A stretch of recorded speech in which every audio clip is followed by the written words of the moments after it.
it actually felt like Joe Mazzulla sort of pulled the plug. He took the stars out and he was like, yeah, we're not going to fight in this game. You guys are giving me no effort. We're just going to put in the bench unit and ride that the rest of the way, and we'll just chalk this up as a loss.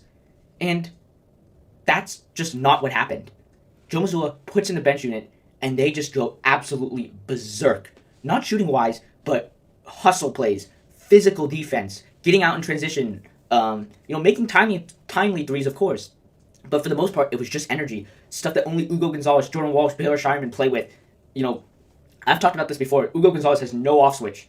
He's 19 years old, and he can just, turn it on and go for an entire game without stopping to catch his breath. It's ridiculous what he's doing right now. But, I think it really start with, the play where the Celtics sort of forced a rebound, or forced a missed shot, and they weren't able to get the rebound.